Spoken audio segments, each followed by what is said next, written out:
Let's start over again. Hey everybody, this is Eddie J on Crypto for GrowMyBag.tv. Hope you're having a good one. Was good. Thank you, Hutanic, for letting me know I was on mute. So you missed the smart quips about my son. They were good ones too. Really good ones. Don't worry, we'll catch him another time. It's all right. We'll catch him. So a lot has happened over the past, 8 hours? But in the grand scheme of things, not much has happened because CPI and PPI come out. And I don't think anybody's paying attention to much until that happens. Now, what's already baked in is the 25 basis point cut, right? Everybody knows that's what's going to happen. The question is, will there be enough data to justify a 50 basis point cut? Nah, I don't think so. It's possible. It's possible. Thank you for letting me know you invested in yourself, young man. Thank you very much. Ooh, tonight's question is a good one. What crypto exchange did NASDAQ invest in? Is it OKX, Coinbase, Crypto.com, or other? And if you believe it's other, you know what to do. So, excuse me, Metaplanet has raised $1.4 billion, right? Through an expanded share offering. They plan on acquiring 210,000 Bitcoin by 2027. This offering should finalize September 16th to 17th, give or take. Wow. That's not a little bit. That's a lot of bit. That's not small. Metaplanet is making moves. Metaplanet is definitely making moves. But I think that there's going to be a problem with all these treasury companies. Like they stop doing what they normally do to make money and they turn themselves into a treasury company, and they think that's going to be. Think about the business model, right? The business model is we're going to buy all these assets. Then we're going to stake and do DeFi with these assets and make money while we're holding these assets. The thing is that the market could go down, and then you're caught with your pants down, right? And these companies aren't getting some assets and staying in the business. They're just getting the assets, and this is what we're going to do for a living from now on. It's kind of like, really? I don't know. I think about stuff like that.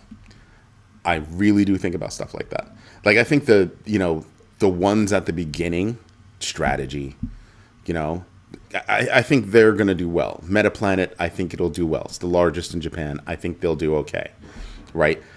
Strategy's been in the game for so long that when the market took a dive the last time, they were able to ride it out.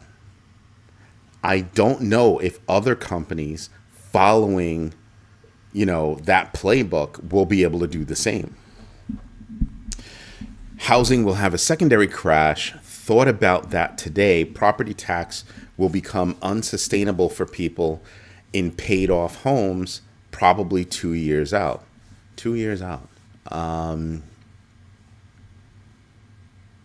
hear you. I can understand where you're coming from. One thing. Because we must have been on the same wavelength, because I was kind of thinking the same thing. Except there's one problem. If we have problems with tariffs taking out small businesses, well, when you take out small businesses, meaning run them out of business, what happens with that? Do you understand what happens with that? People lose their jobs. Then you have big businesses laying people off. People lose their jobs. Interesting. And the biggest fear, I'm hearing a lot of people on Wall Street saying, our biggest fear is our biggest, risk right now, jobs. So jobs hit, or the problem with jobs hit, people can't afford mortgages because they're not working because it's hard to get a job right now. So that could be a problem, and that could exacerbate your idea of there being a second housing problem. I think there are too many things that have aligned themselves to make it a big housing problem. My suggestion to people would be go watch The Big Short. We're there. Except you kind of have a housing problem because you had all these companies go out there, buy houses, right? And then they sat on them. And then in a given neighborhood, they sell a couple, which bumps up the price. Who they sell it to? Yeah, the slick trick is they have one of their companies sell the house. They have another one of their companies buy the house at a higher price, thusly lifting the whole neighborhood up. You only need one or two houses to sell to make that happen.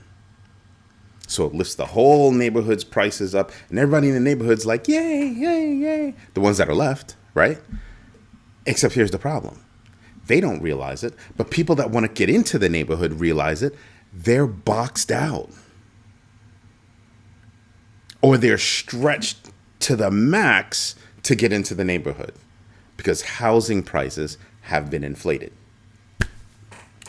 And that's if those houses are ever for sale. Okay? So you've got that situation going on right now. You've got a problem. I told you, what was it, late last year?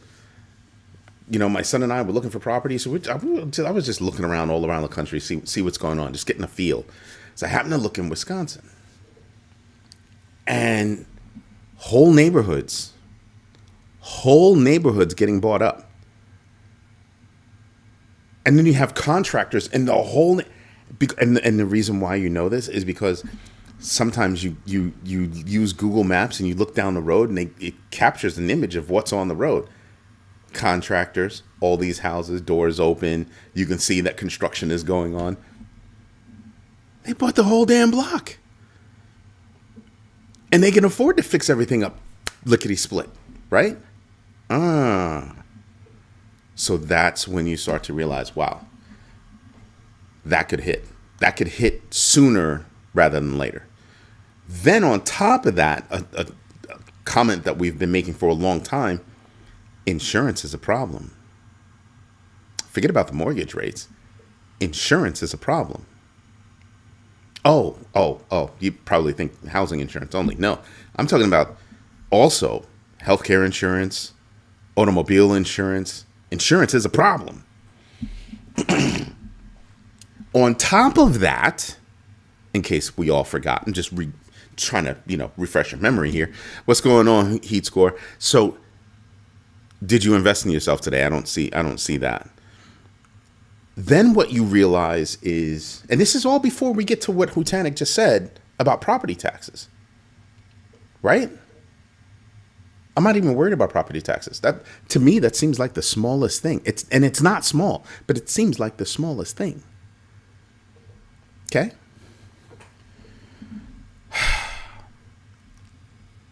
Then you've got energy prices. You have people running around now doing social media talking about, this is my electric bill, $1,000. This is my electric bill, more than I've ever paid before. People are losing their minds right now because, $1,000 electric bill? And it's going to get worse. I saw a report today where, what is it, Wyoming? I think it's Wyoming, and I think it's Meta that's going to build a data center that's going to use more energy or require more energy to run that data center than all the homes in the state. Explain to me how that is for the betterment of society. Explain to me how these large companies get discounts on their bills and everybody else gets to subsidize them. Explain that to me like I'm a 2-year-old. Multi-billion-dollar company gets a discount on water, discount on electricity, and we either pay full price or full price plus, because they've got to make up that money for the discount they just gave them. Why do they get a discount? I don't understand that. And then with all the money that all these electric companies are making, all these energy companies are making, why do you still have old equipment? All these years, why do you still have old equipment? You cannot tell me that you didn't see this coming. Don't believe me? Before AI, there were regular data centers. Then you had Amazon warehouses, Amazon data centers, more and more data centers, data center here, data center there, data center everywhere, right? And then you start to realize, holy crap, you can kind of project forward, hey, we're going to need some stuff. We're going to need some energy. Huh. You couldn't plan for that? Seems crazy. Seems absolutely insane that for all these years, they haven't wanted to take the profit that they've made and put it into revamping the power grid. So with all of those things creating the worst perfect storm you can think of,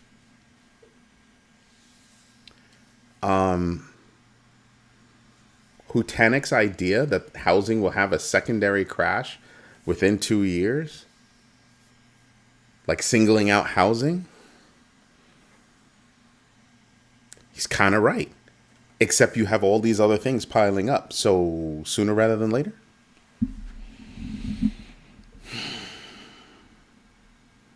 For those with means, life will be good, right? You can weather the storm, right? Seems that way. But for the regular person, I think that could be a problem.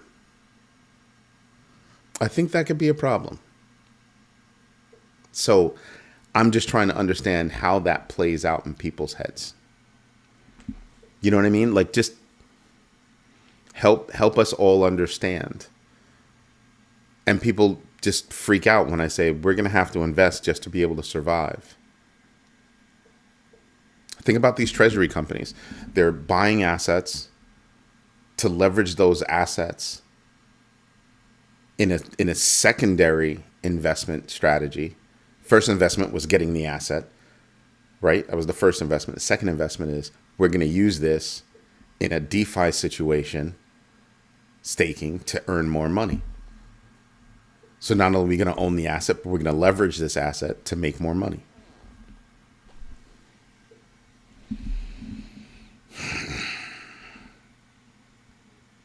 And I can tell you now, we're probably going to have to do that just to get by.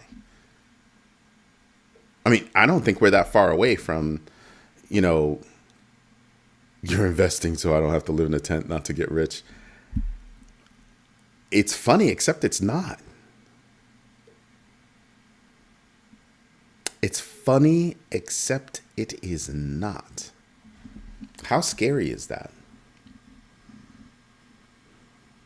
How scary is that? When you look at this perfect storm, and is there any light at the end of the tunnel anytime soon? Not if you live in the United States. Not in my humble opinion. Why is that? Well, we seem to be playing an isolationist game. I've been saying that for a while. We're not positioning ourselves well. So as individuals, we'll have to do that. Right? We'll definitely have to realize that, we're going to have to position ourselves a bit better to make that work. And it's not as easy as you think. Right? But we're going to have to find different ways to make money. We're going to have to figure out how to find jobs. For those of us that are out of work, going to figure out how to find jobs. I mean, I'm not out of work. I just mean the proverbial us. And I'm worried.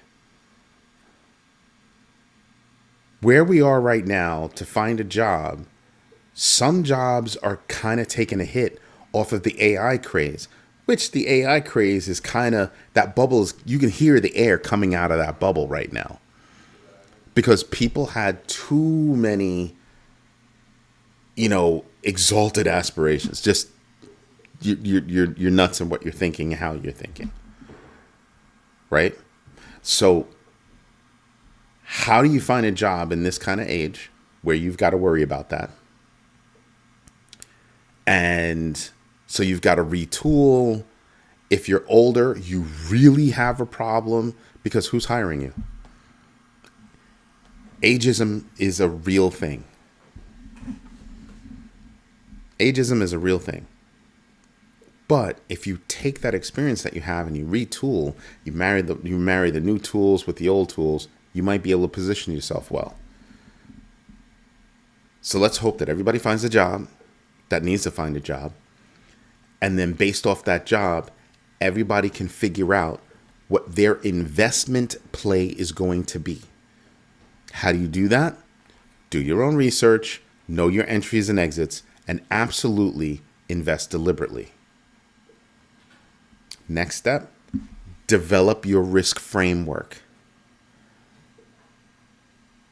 Those are the guardrails that you're going to use in how you invest. I mean, yeah, I invest because I don't want to live in a tent like Hutanik invests like he doesn't want to live in a tent. Getting rich? Yeah, that's not it. That's not the one. I just want to be able to eat 3 square meals a day with a roof over my head that's mine. See what I mean? I was having a conversation with a couple of my friends last night, and I said I want my kids to feel, free, right? But you're not really going to feel free until you have your own apartment. And I really don't want them to get their own apartments until they've saved their money.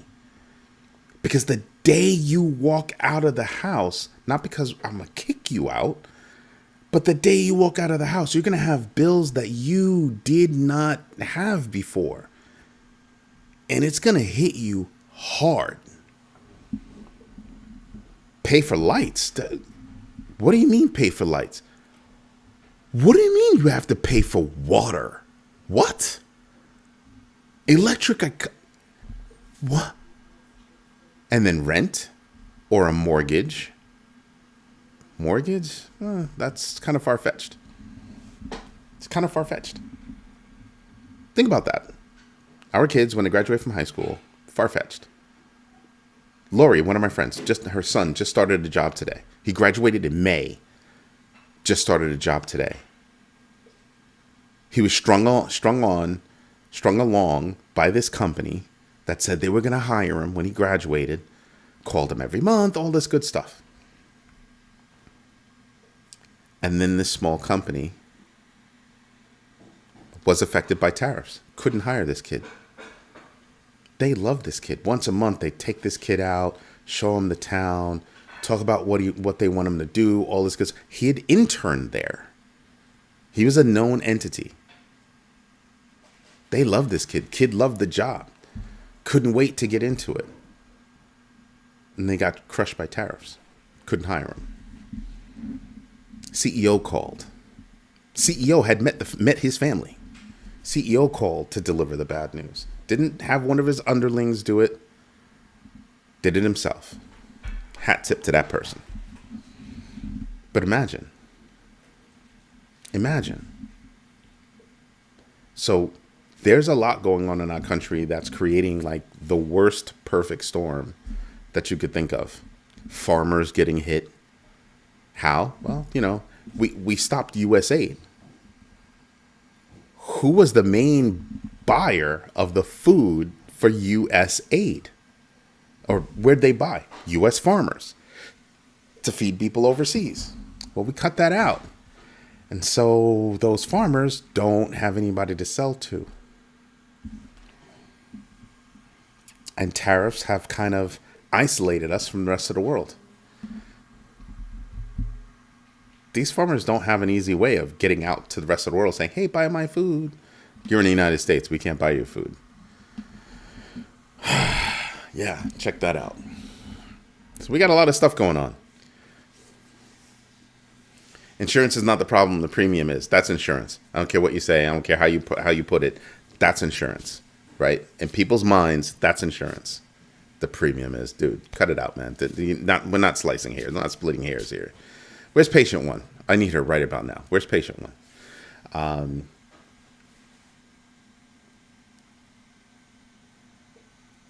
Your friend is very smart. Everybody that can work with their hands, especially electricians, are in dire need. Look at all of the data centers that are happening. Just remember that you're going to build the data center, and it's going to take a whole lot of people to do this unless they print out the buildings, which I would do because they're more fuel efficient, right? They're faster to get done. I would do that. If it was me, I had all that money, I would do that. Because then you're building a building that's actually fit for purpose. Just saying. But they won't do that. They won't do it. So you'll hire all these construction workers. They'll build the buildings and all that stuff, construction and electrical and all the stuff that goes into a building. And then I need only a small percentage of those people to keep the building going. So you'll just move from town to town, being an electrician.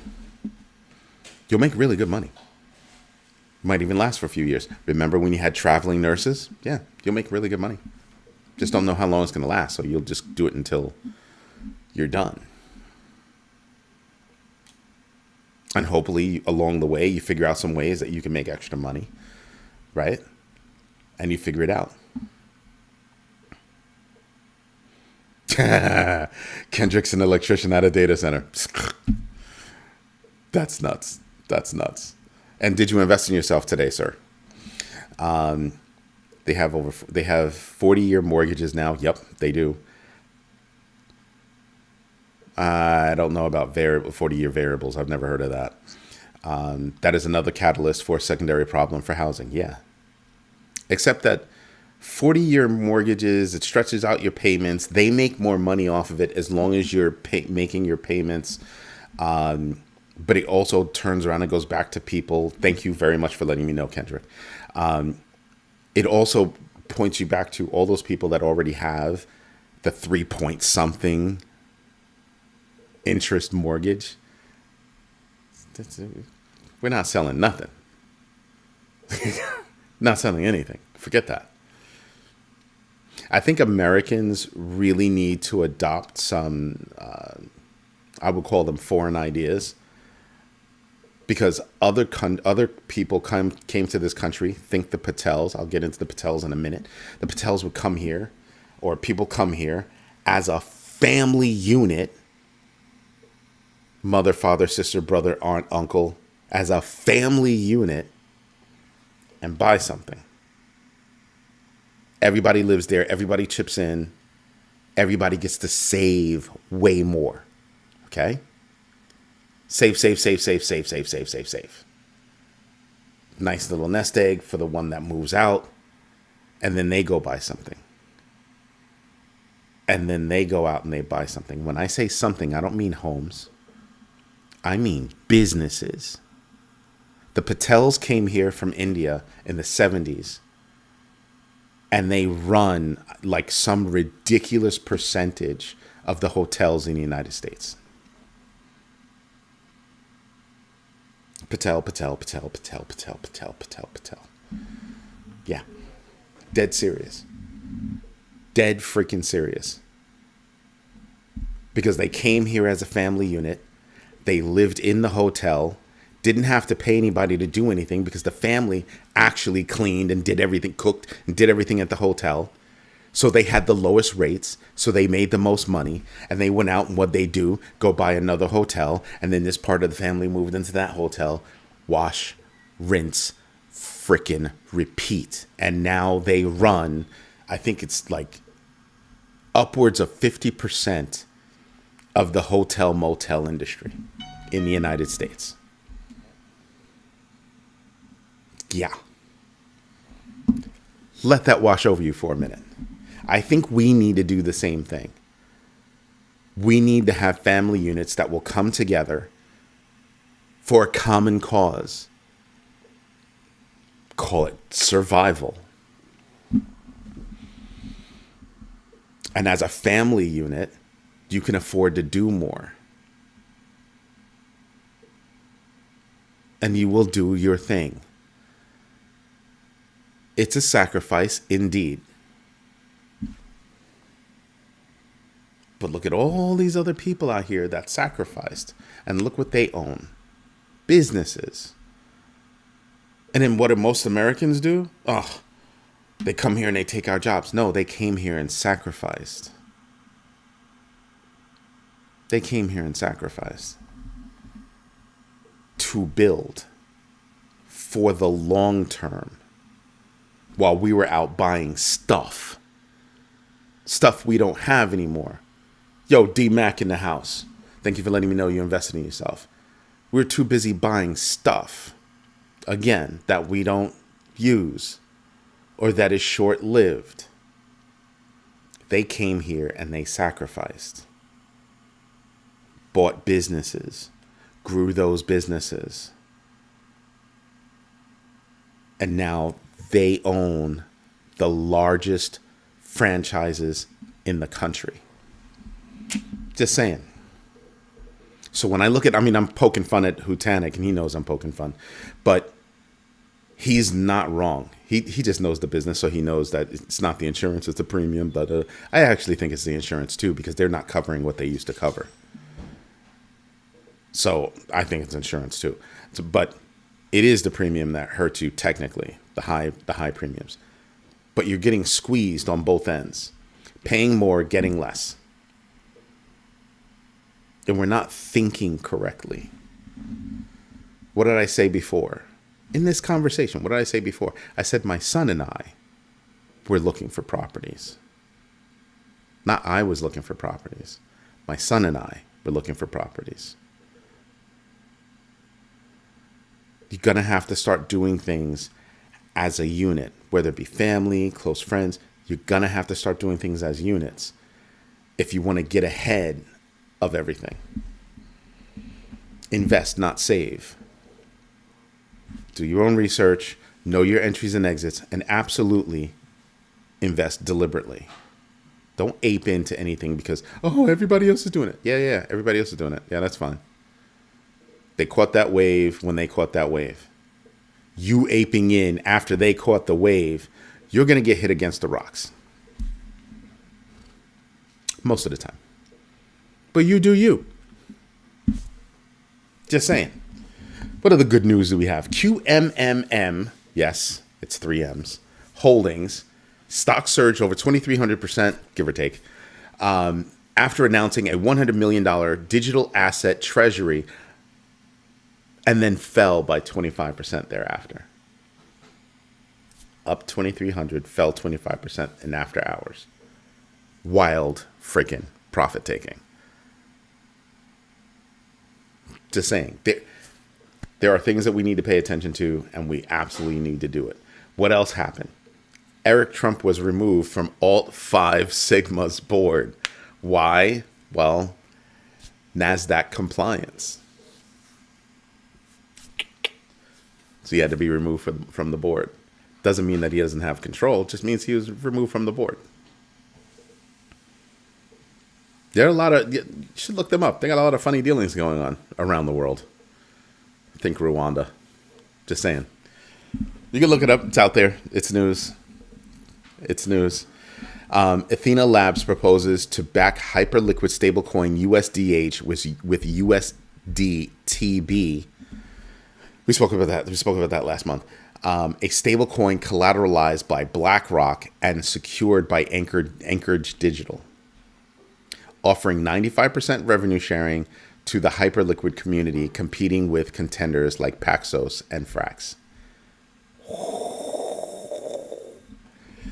things are kind of heating up. Things are kind of heating up. Like what? Yeah.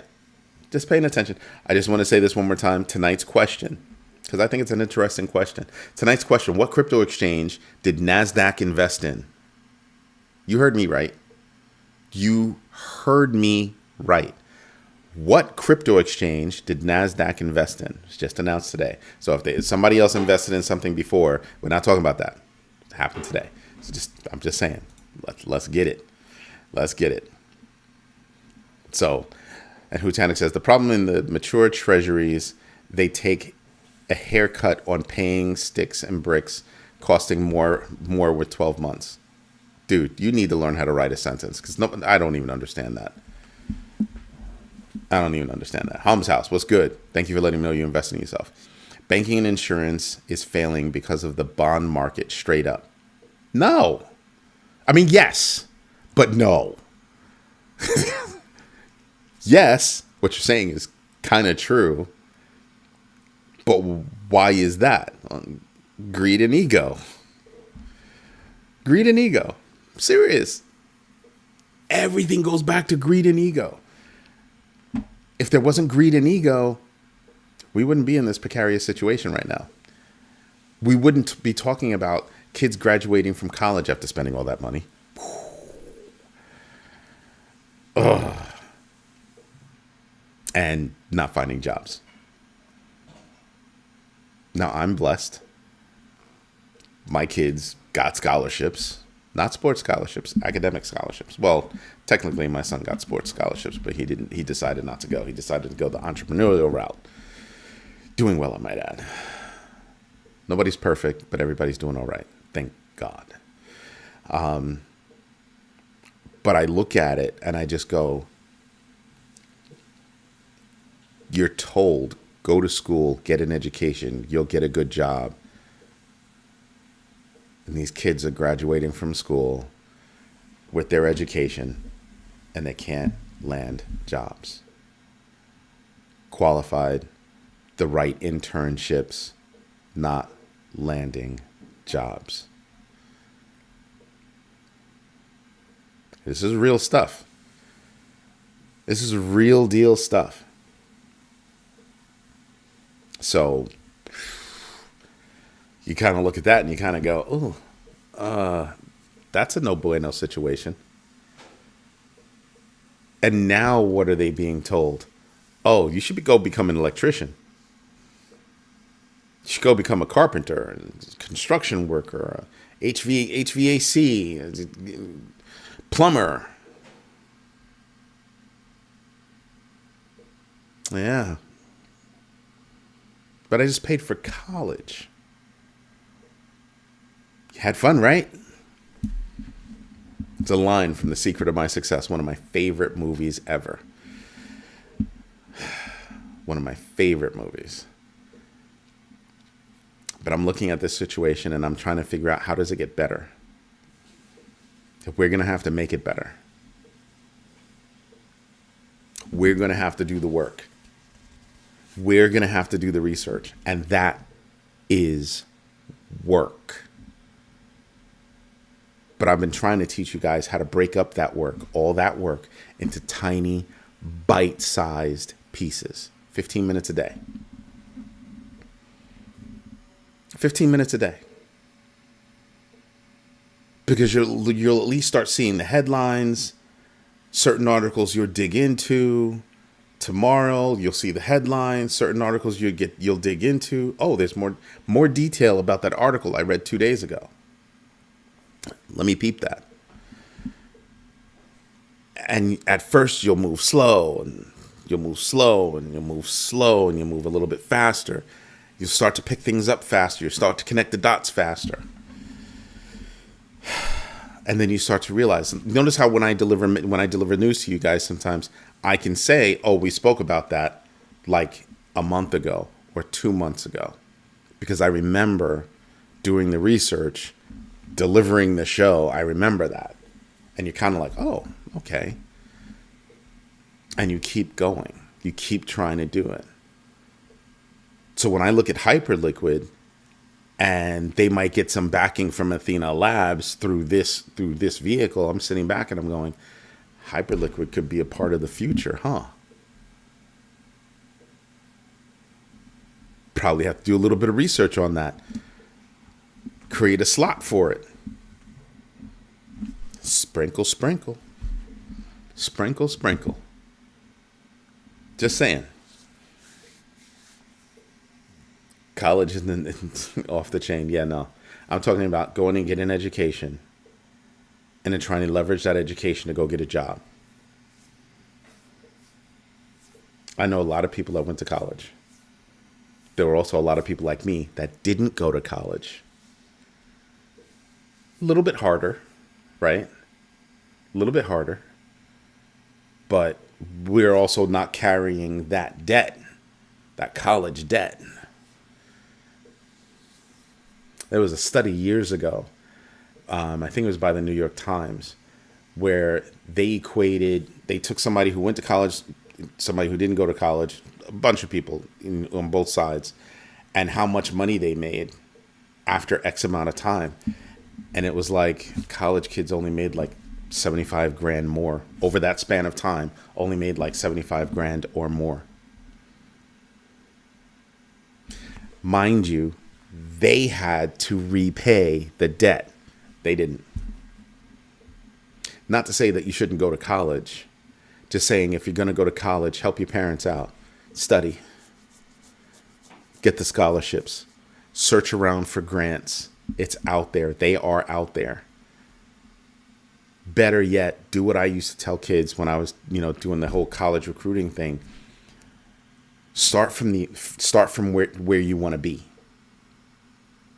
Start with, what kind of life do you want to live? How much money do I have to gain to live that life? What education or experience is necessary to make that kind of money? See how I'm tracking back? Tracking back is a straight line. Excuse me. Tracking back is a straight line. And then you can track back to, so this is the kind of education or experience I need. The sooner you realize that, the faster you can act, the faster you can move and go get that education and or go get that experience.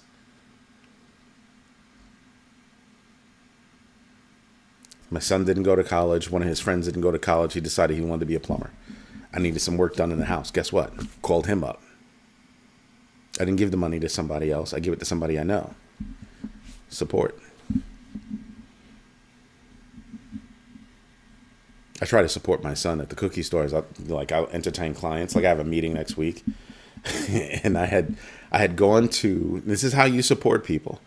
I had gone to a house party, not a house party, but like a pool party at my friend's house, and you don't go empty-handed. So I bought like 3 big boxes of cookies, and I was trying to pay my son to actually do it because it's his store. I gotta support. And he's like, "No, you already supported. You take these cookies and you toddle off, sir." He wouldn't let me. As far as he's concerned, that would be double dipping for me to do that. But I brought these cookies, and they were gone. People were killing the cookies. Gone. So now I have a meeting. I met somebody there, and cool dude, and he's got a couple of businesses, wants me to help him out, wants my team to help him out. And he's like, yeah, so I'm going to take you to lunch, and we're going to sit down and we're going to talk about how we can work together, get stuff done, and blah blah blah, and all that good stuff. And those cookies sure would taste nice after lunch. So what I'm going to do is I'm going to order cookies over the phone. I'll order them for pickup because I have to pay over the phone. And then I'll go pick up the cookies so I can support my son. Because everybody knows me. I can walk into any one of the stores, maybe one store in Jersey, they don't know me. But if I walk into any one of the stores, everybody knows me. Because I kind of look like my son. So, yeah. But, it's to say that if you do the right thing for how you want to live in the future, you can plan that out appropriately and stay on track. So many people use that term. You got to stay on track. You got to stay on track. You know how many people don't think about their track? Notice how I said how I'm tracking back to draw that straight line. That's the track. Stay on track. Achieve your goals. Don't veer off. Achieve your goals. You said you wanted to have this kind of life. Every so often, revisit that. What kind of life do you want to live? What kind of car you want to drive? Where do you want to live? Same thing I used to ask kids when they were going to college. What kind of college you want to go to? A small college in a small town, small college in a big city? Like, just what kind of college you want to go to? What's the feel? Because you're talking about your education. So what kind of situation are you looking for? You're gonna have to invest. For all those people that are listening, you're gonna have to invest. If you're not doing so already, you're gonna take a step back and you're gonna go, damn, I gotta figure this one out. I've got to figure this out. So I've got to get the news.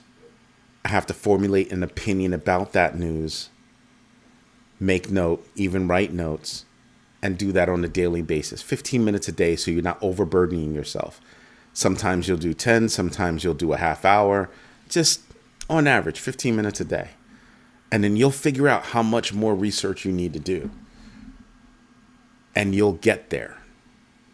You will get there. And then when you start having conversations, within the community, you'll start to realize, wow, all these people are just like me. We're all in the same boat. We're all trying to figure it out.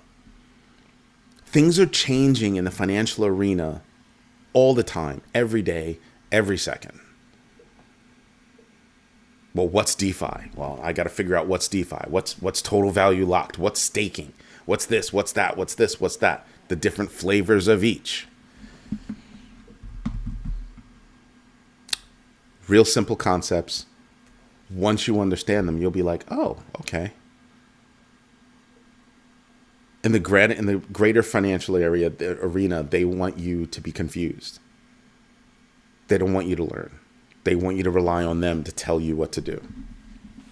In our scenario, you learn what to do, and you can have conversations with others that have learned what to do. And you can converse about opportunities. That's the idea. They need to have a class called Budget. Remember home ec? I'm old. I had home economics, where they taught you how to budget. Simple stuff. Shop class. They taught you how to work with electricity, how to work with your hands, do carpentry. Yeah, shop was fun. I made a strobe light in my first shop class. That was cool. Yeah. Bezeled the edges and everything. Yeah, it was kind of cool. Worked with a whole bunch of different equipment. It was fun. It was fun learning. Just saying. I know when I say to you that you're going to have to invest to survive, it doesn't mean that you're not going to have fun. It doesn't mean that that's the only thing that you're going to do. It just means that it should be a priority. Dude, I remember my strobe light like it was yesterday. Nuts. Absolutely nuts. Just funny. Just how you treated the wood, how you sanded the wood, made it nice and smooth, and why you had to do things in order, right? Before you put things together and stuff like that. It was an awesome learning experience. And it sounds stupid, but, I look at kids these days and these kids don't even know how to change a tire on their cars. My, how times have changed. Work with your hands.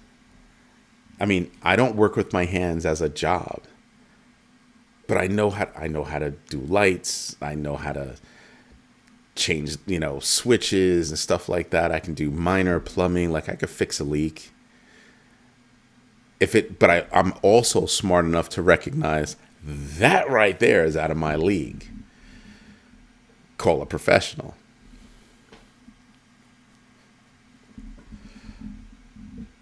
So I sit there and I just go, yeah, it's what we learned, or what I learned as a kid. I see that my kids didn't have that opportunity to learn that stuff. Spending more time in school, but they didn't learn that. Spending more time in school, but you didn't get home ec. Spending more time in school and you didn't learn about balancing a checkbook. You didn't learn what a budget was.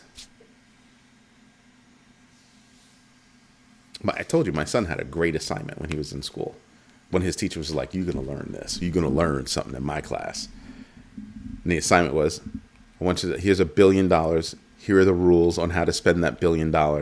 It was like Brewster's Millions. And then after X amount of days, you have to have zero left.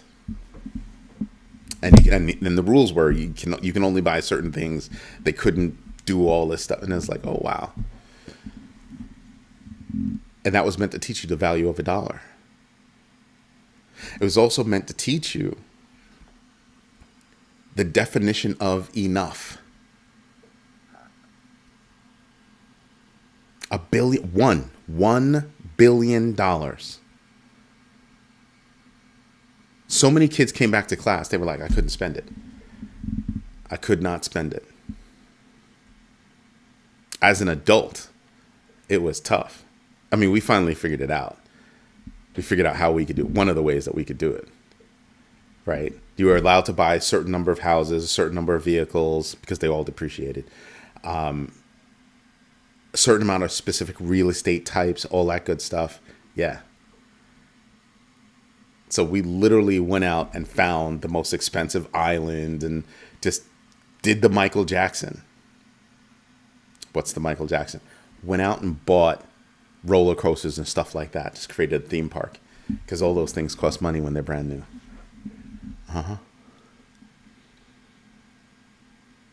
And you couldn't buy things that could make money because you had to spend it all. Brewster's Millions. Great movie. Richard Pryor. I think that was the remake. I think it was a remake. But I like the Richard Pryor one because it was funny as heck. So yeah, we've got a lot of stuff going on. Wanted to give you an update. A Georgia hospital suffered a ransom attack exposing data of over 163,440 people, including social security numbers and medical records. So hopefully you weren't one of those people, but I wanted to put that out there. There's a lot going on. But you know what I want to do? I want to get to tonight's question. What crypto exchange did NASDAQ invest in? OKX, Coinbase, Crypto.com, or other? 8 votes? What? We've had 39 views. There are 11 people watching right now, and we only have 8 votes. You know who you are. You didn't vote. I'm going to give you 2 more minutes. Go vote. It's 8 votes, 11 people watching, 39 views. Are you kidding me? You've got to be kidding me. Hurting my feelings. So there was another piece of news I was going to share with you. Georgia Hospital. Oh, this news might suck for some people. Ethereum leads the real-world asset space with $28.5 billion in on-chain RWA value, excluding stablecoins. $160 billion in stablecoin supply, and 77% of the tokenized commodities market. But I could have sworn that I just read an article, like, what was it, Sunday? Where they were talking about, oh, Ethereum's dead. I don't know. I'm kind of seeing that Ethereum's not dead. Maybe it's me. I told you. There's certain things that, there are certain places where people want to build, and there's a reason why they want to build on those blockchains. Because they're trustworthy.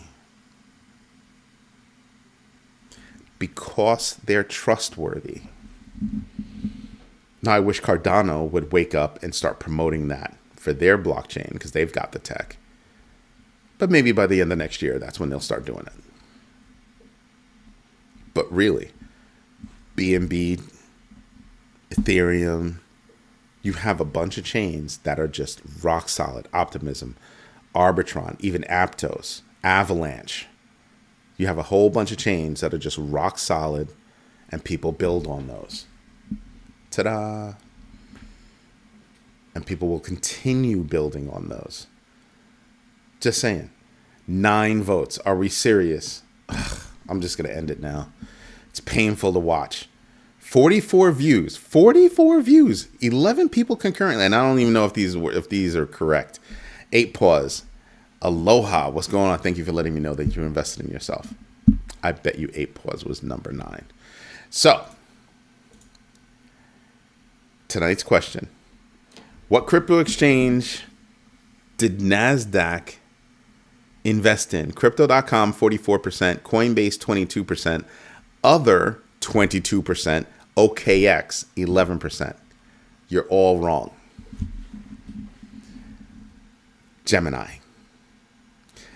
Gemini got NASDAQ to be an investor.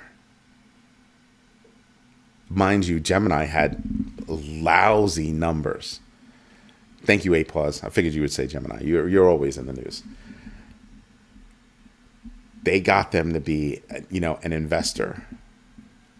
And this is after reporting a significant loss in the first half of 2025. You're an exchange. How are you taking a loss? How are you taking a loss? If I'm NASDAQ, I'm thinking that could be a backdoor to snatching up a crypto exchange. Imagine if NASDAQ snatched up a crypto exchange.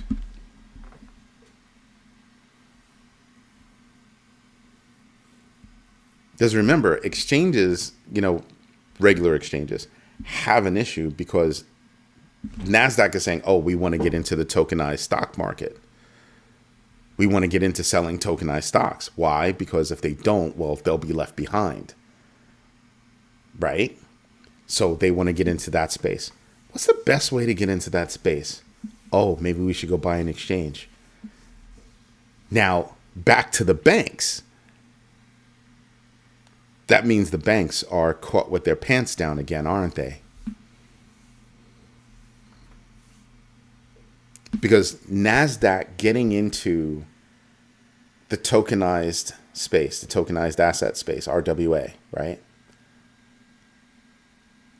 That puts pressure on banks because banks do investment banking services, all that good stuff. That's a problem for them, is it not? And most of these banks that are trying to get into the space, they're going to come out and they're going to support 2 cryptos. Wow. No, you freaking idiots, for all the money that you're spending trying to integrate new stuff into your old freaking platforms. What you should have done is you should have just said, we're just going to go buy them. I forgot how much Gemini is actually worth, but I think they're trying to go for like a 1 point something or $2 billion valuation or something like that. It's a manageable number. I'll put it to you like that. It's a manageable number. Why didn't somebody just go buy them and then integrate them at a later date? Just go buy them so then you'd be able to say, oh, we can handle your assets. And then they wouldn't have to actually go to Coinbase or somebody else or Anchorage Digital or whomever to handle custody. They'd be able to do it themselves. On-ramping, off-ramping of fiat, real easy. They'd be able to knock down the barriers to make that happen. Yes, there'd be a lot of work on the back end. You gotta sync up accounting. You'd have to, do a whole bunch of stuff with regard to the money and reporting and statements and all that good stuff. That is a good problem to have. Nobody did it. Instead, you have exchanges becoming banks. Why? Gemini is nothing, but they have a platform. They already have everything in place. You could have bought them. Heck, you could still buy Kraken. Kraken's still relatively cheap. What is Kraken, under 20 billion? I'm pretty sure Kraken's under 20 billion in valuation. I think they had a $15 billion valuation or something like that. But now it probably is higher because they own Ninja Trader. They just bought a couple other things. Kraken's making moves and nobody's paying attention. Go do some research on Kraken. Kraken is making moves and everybody's snoring on Kraken. I wonder if LTC ETF gets approved October 2nd. Maybe. We're all hoping that I'm pretty sure that there'll be some kind of ETF that will be approved in October. But I wonder if favoritism is going to happen. I wonder if favoritism is going to happen. Yeah. I don't know if it's going to be in order. How could it not, right? Because you've kicked the can down the road for just about everything. But there's one ETF that I'm sitting back and I'm going, it's going to be quite suspect if that one gets approved in October. That will just put the icing on the manipulation cake, if you will, in my humble opinion. But imagine, Gemini just got NASDAQ to back them. You can't tell me that's not crazy.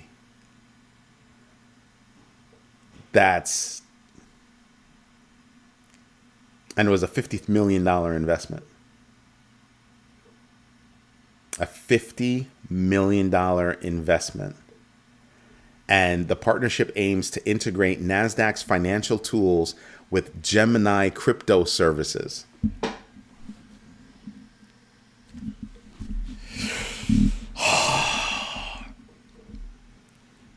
Quietly, NASDAQ just slapped the crap out of every bank out there.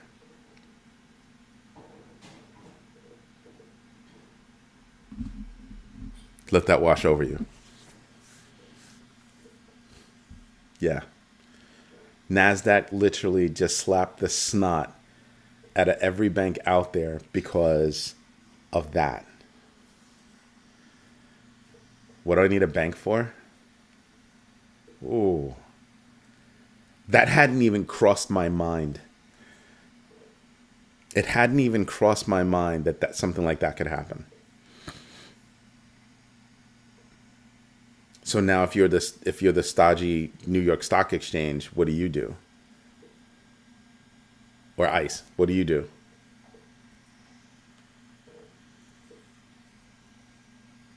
Could they buy Kraken, or could they buy another one?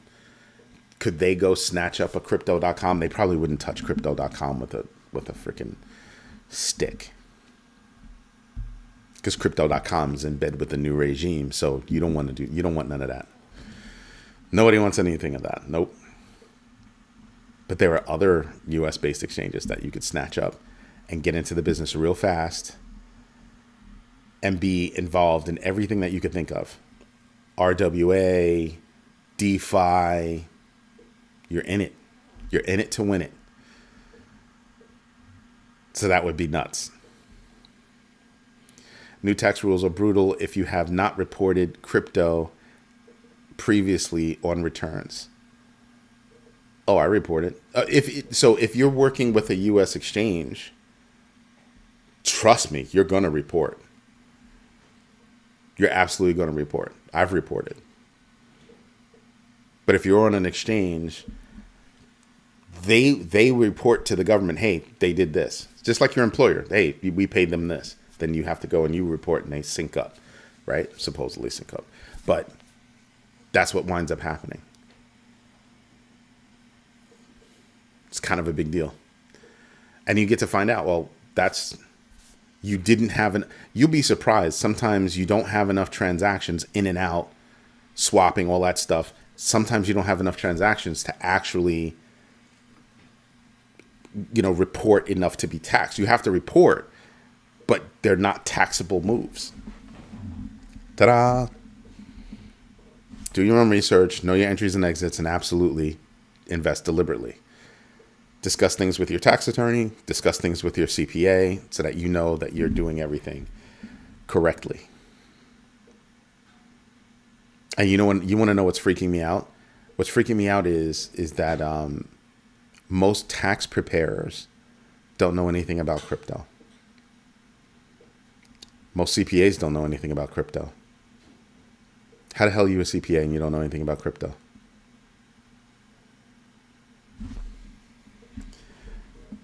That would be if I'm in the crypto space, or I'm in a real estate space, or I'm in that space, I'm in this space, and my CPA isn't up on certain things, I'm searching for another CPA. Simple as that. Simple as that.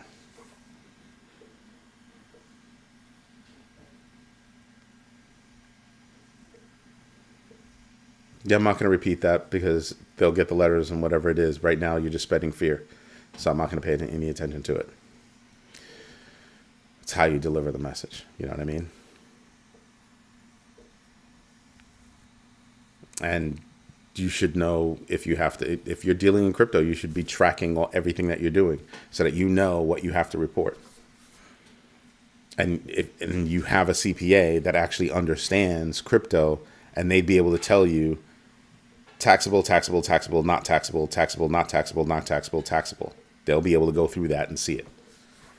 I hand my accountant a spreadsheet. Here you go. Here's everything I did. Go have fun. For a lot of people, they'll just say, well, here's my statement from Coinbase. Go do whatever, or Coinbase or whatever other U.S. exchange. Go have fun. And they'll figure out what's taxable, what's not taxable. And they'll keep it moving. I told you before, for me, if I have to pay it, that means I made it.